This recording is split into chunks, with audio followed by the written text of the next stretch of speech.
Assalamualaikum warahmatullahi wabarakatuh. Selamat pagi, salam sejahtera. Semoga kalian senantiasa diberikan kesehatan, tetap semangat mengikuti proses belajarnya. Anak-anak sekalian, hari ini kita akan membahas materi yang baru mengenai hubungan struktural dan fungsional pemerintah pusat dan daerah. Di dalam pembahasannya ini ada 4 pokok bahasan. Yang pertama adalah desentralisasi atau otonomi daerah dalam konteks NKRI. Yang kedua, kedudukan dan peran pemerintah pusat. Yang ketiga, kedudukan dan peran pemerintah daerah.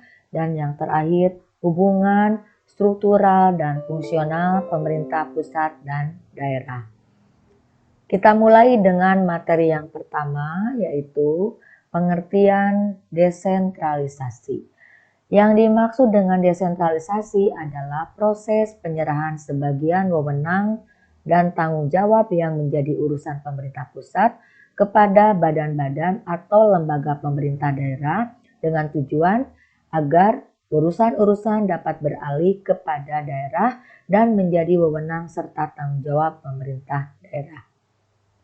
Selanjutnya adalah pengertian daripada otonomi daerah. Menurut Undang-Undang Nomor 9 Tahun 2015 tentang perubahan kedua atas Undang-Undang Nomor 23 Tahun 2014 tentang pemerintahan daerah. Otonomi daerah adalah hak, wewenang, dan kewajiban daerah otonom untuk mengatur dan mengurus sendiri urusan pemerintahan dan kepentingan masyarakatnya sesuai dengan peraturan perundang-undangan. Selanjutnya, yang harus diperhatikan adalah landasan hukum penetapan otonomi daerah. Yang pertama adalah Undang-Undang Nomor 9 Tahun 2019 tentang perubahan kedua atas Undang-Undang Nomor 23 Tahun 2014 tentang pemerintah daerah. Yang kedua, Undang-Undang Nomor 11 Tahun 2006 tentang pemerintahan Aceh, pengganti Undang-Undang Nomor 18 Tahun 2001 tentang otonomi khusus Nanggroe Aceh Darussalam. Yang ketiga, Undang-Undang Nomor 21 Tahun 2001 tentang otonomi khusus bagi Provinsi Papua. Dan yang keempat adalah Undang-Undang Nomor 29 Tahun 2007 tentang Pemerintah Provinsi DKI.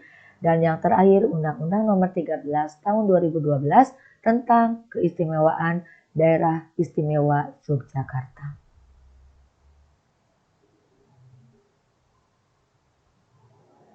Selanjutnya adalah yang harus diperhatikan di dalam pelaksanaan otonomi daerah adalah nilai dasar. Nilai dasar itu adalah nilai yang mendasari penerapan otonomi daerah.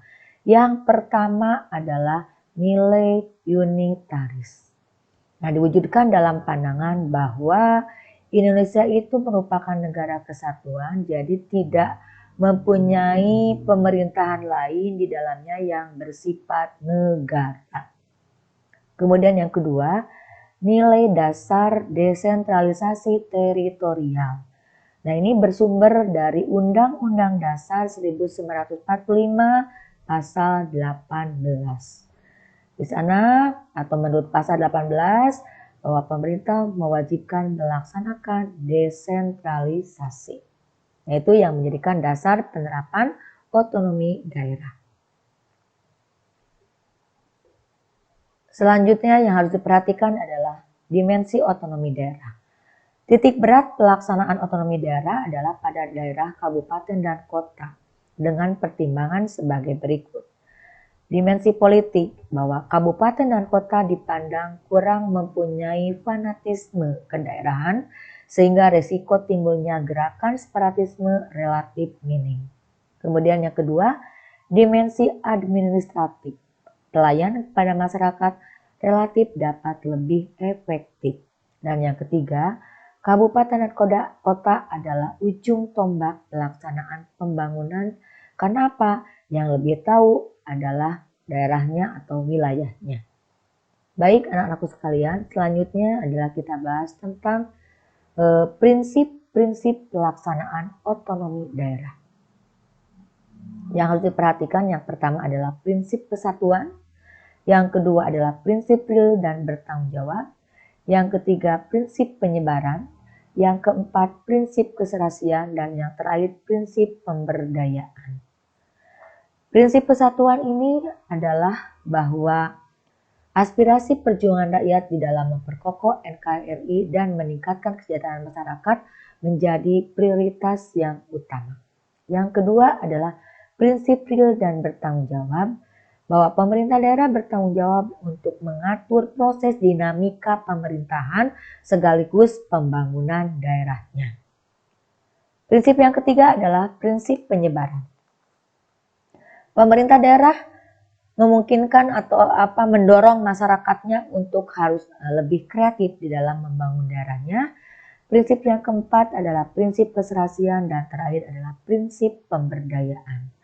Itulah 5 prinsip yang harus diperhatikan di dalam pelaksanaan desentralisasi di dalam Negara Kesatuan Republik Indonesia. Anak-anak sekalian, mari kita lanjutkan ke pembahasan yang berikutnya mengenai kedudukan dan peran pemerintah pusat di dalam menerapkan desentralisasi. Dalam pelaksanaan otonomi daerah, pemerintah pusat memiliki 3 fungsi, yaitu sebagai fungsi layanan, sebagai fungsi pengaturan, dan sebagai fungsi pemberdayaan. Sebagai fungsi layanan berarti pemerintah harus memenuhi kebutuhan masyarakat secara berkeadilan. Sebagai fungsi pengaturan di dalam rangka mengatur dan memberi perlindungan kepada masyarakatnya, dan fungsi pemberdayaan sebagai fasilitator dalam membantu menemukan penyelesaian permasalahan kehidupan. Itu adalah kedudukan dan peran pemerintah pusat. Selanjutnya adalah kedudukan dan peran pemerintah daerah. Nah, kita harus tahu dulu apa yang dimaksud dengan pemerintah daerah. Nah, yang dimaksud pemerintah daerah adalah penyelenggaraan urusan pemerintahan oleh pemerintah daerah dan DPRD menurut asas otonomi dan tugas pembantuan. Yang dimaksud dengan tugas pembantuan adalah keikutsertaan pemerintah daerah untuk melaksanakan urusan yang kewenangannya lebih tinggi daerah tersebut dengan menyesuaikan pada kekhususan daerah tersebut. Nah, itu yang dimaksud dengan kedudukan dan peran pemerintah daerah. Apa yang menjadikan urusan pemerintahan daerah? Nah, yang pertama adalah perencanaan dan pengendalian pembangunan. Yang kedua adalah perencanaan, pemanfaatan, dan pengawasan tata ruang. Yang ketiga adalah penyelenggaraan ketertiban umum. Yang keempat, penyediaan sarana dan prasarana umum. Yang kelima adalah penanganan bidang kesehatan, pendidikan, sosial, dan ketenaga kerjaan. Nah, ini urusan-urusan yang harus dilaksanakan oleh pemerintah daerah di dalam menerapkan sistem otonomi daerahnya. Nah, selain otonomi daerah secara keseluruhan di wilayah Negara Kesatuan Republik Indonesia itu ada wilayah-wilayah atau daerah-daerah yang memiliki kekhususan atau daerah istimewa serta otonomi khusus. Ya, ini diakui keberadaannya dan dasarnya ke Undang-Undang Dasar 1945 di pasal 18, di mana dinyatakan bahwa negara mengakui dan menghormati satuan-satuan khusus pemerintahan daerah yang bersifat khusus atau bersifat istimewa. Adapun satuan pemerintah yang bersifat khusus adalah daerah yang diberi otonomi khusus, yaitu daerah khusus Ibu Kota Jakarta, daerah Provinsi Papua. Nah, itu yang bersifat khusus. Sedangkan yang diberikan keistimewaan adalah daerah istimewa Aceh dan daerah istimewa Yogyakarta. Kita lihat lebih jelas ya berkaitan dengan pemberian daerah khusus, daerah istimewa, dan otonomi daerah. Nah, daerah khusus Ibu Kota Jakarta, apa sih yang merupakan kekhususannya gitu. Nah, itu diatur di dalam Undang-Undang Nomor 29 Tahun 2007. Ya, di antaranya adalah bahwa DKI Jakarta berkedudukan sebagai ibu kota negara sekaligus juga sebagai daerah otonom pada tingkat provinsi. Kemudian yang kedua, bahwa DKI Jakarta sebagai tempat kedudukan perwakilan negara asing. Jadi semua diplomat itu berkedudukan di ibu kota Jakarta. Yang ketiga, bahwa DKI Jakarta memiliki kekhususan tugas, hak, kewajiban, dan tanggung jawab dalam menyelenggarakan pemerintahan. Jadi kenapa ibu kota Jakarta dikatakan atau disebut sebagai daerah khusus? Karena itu diatur di dalam Undang-Undang Nomor 29 Tahun 2007. Selanjutnya kita lihat juga adalah Provinsi Aceh. Menurut Undang-Undang Nomor 18 Tahun 2001, kewenangan khusus pemerintah kabupaten di Provinsi Aceh meliputi yang pertama, bahwa penyelenggaraan kehidupan beragama dalam bentuk pelaksanaannya syariat Islam. Jadi Provinsi Aceh itu kenapa merupakan daerah khusus? Karena di dalam kehidupan pemerintahannya beragama itu lebih diutamakan. Ya. Kemudian yang kedua, bahwa penyelenggaraan kehidupan adat yang bersenikan agama Islam. Yang ketiga, penyelenggaraan pendidikan dengan muatan lokal syariat Islam. Dan yang terakhir, peran utama itu lebih di dalam menetapkan kebijakan kabupaten atau kota. Itu yang berlaku di Provinsi Aceh. Kita lihat lagi selain Provinsi Aceh, nah, ada otonomi khusus Papua. Nah, menurut Undang-Undang Nomor 21 Tahun 2001 tentang otonomi khusus bagi Papua, yaitu ketentuannya sebagai berikut. Yang pertama adalah kekhususan kewenangan antara pemerintah pusat dan pemerintah daerah. Kemudian yang kedua, pengakuan dan penghormatan hak-hak dasar orang asli Papua. Yang ketiga, mewujudkan pemerintahan yang demokratis dan berkeadilan. Yang keempat, pembagian wewenang yang jelas antara eksekutif, legislatif, dan yudikatif dan Majelis Rakyat Papua sebagai representatif kultural penduduk asli Papua. Nah, ini harus lebih juga diperhatikan dan mendapatkan keistimewaan. Itu salah satu bentuk contoh-contoh wilayah atau daerah yang memang diberikan kekhususan atau keistimewaan di dalam menjalankan pemerintahannya. Baik, selanjutnya adalah kita berbicara tentang perangkat daerah sebagai pelaksana otonomi daerah. Yang dimaksud dengan perangkat daerah adalah organisasi atau lembaga pada pemerintah daerah yang bertanggung jawab kepada kepala daerah dalam rangka penyelenggaraan pemerintahan di daerah. Jadi, yang menyelenggarakan pemerintahan di daerah itu disebut dengan perangkat daerah. Pada daerah provinsi, perangkat daerah itu terdiri dari Sekretaris Daerah Provinsi, Dinas Daerah Provinsi, dan Lembaga Teknik Daerah Provinsi. Kemudian pada daerah kabupaten dan kota, perangkat daerah terdiri dari Sekretaris Daerah Kota Kabupaten, Dinas Daerah Kabupaten Kota, Lembaga Teknik Daerah, dan tentunya yang paling di bawah adalah kelurahan. Selanjutnya adalah bagaimana proses pemilihan kepala daerah. Nah, yang pertama adalah kepala daerah dan wakil kepala daerah dipilih dalam satu pasangan calon yang dilaksanakan secara demokratis berdasarkan azas Luber Jurdil. Kemudian pelantikan gubernur dan wakil gubernur dilaksanakan oleh Mendagri atas nama Presiden Republik Indonesia di dalam sidang DPRD Provinsi.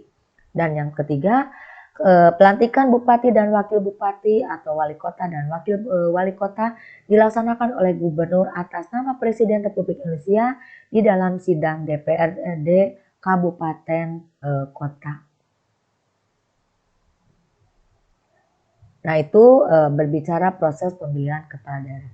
Nah, materi yang terakhir adalah bagaimana hubungan struktural pemerintah pusat dan daerah. Nah, dalam sistem negara kesatuan Republik Indonesia terdapat dua cara yang dapat menghubungkan antara pemerintah pusat dan pemerintah daerah. Yang pertama adalah sentralisasi dan yang kedua desentralisasi. Yang dimaksud dengan sentralisasi yaitu segala urusan, fungsi, tugas, dan wewenang penyelenggaraan pemerintah ada pada pemerintah pusat. pelaksananya secara dekonsentrasi. Kemudian desentralisasi yaitu segala urusan, fungsi, tugas, dan wewenang pemerintahan diserahkan pada pemerintah daerah. Nah, itu hubungan struktural pemerintah pusat dan daerah itu ada dua cara, yaitu melalui sentralisasi dan desentralisasi. Terakhir, faktor pembagian wewenang antara pusat dan daerah. 3 faktor yang menjadi dasar pembagian urusan, fungsi, tugas, wewenang antara pemerintah pusat dan daerah adalah yang pertama, fungsi berskala nasional berkaitan dengan eksistensi politik disesuaikan kepada pemerintah pusat. Jadi urusan politik itu bagian dari pemerintah pusat. Kemudian yang kedua, fungsi pelayanan masyarakat perlu disediakan secara beragam untuk seluruh daerah dikelola oleh pemerintah pusat. Kemudian yang ketiga, fungsi pelayanan yang bersifat lokal dikelola oleh pemerintah daerah. Jadi pembagian wewenang antara pemerintah pusat dan daerah itu menjelaskan bahwa ada kewenangan-kewenangan yang memang tetap menjadi ranah pemerintah pusat dan ada juga kewenangan-kewenangan yang memang harus dilaksanakan oleh pemerintah daerah. Demikian anak-anakku sekalian yang bisa Ibu sampaikan terkait dengan materi hubungan struktural dan fungsional antara pemerintah pusat dan daerah. Mudah-mudahan bermanfaat untuk kalian semua sehingga kalian bisa lebih berwawasan dalam materi tersebut, dan harapan tentunya lebih banyak lagi dari kalian untuk mau mempelajari lebih jauh terkait dengan materi yang sudah kita bahas hari ini. Kemudian terima kasih atas perhatiannya. Sampai ketemu minggu depan. Mudah-mudahan kita masih bisa dipertemukan kembali. Terima kasih atas perhatiannya. Wassalamualaikum warahmatullahi wabarakatuh.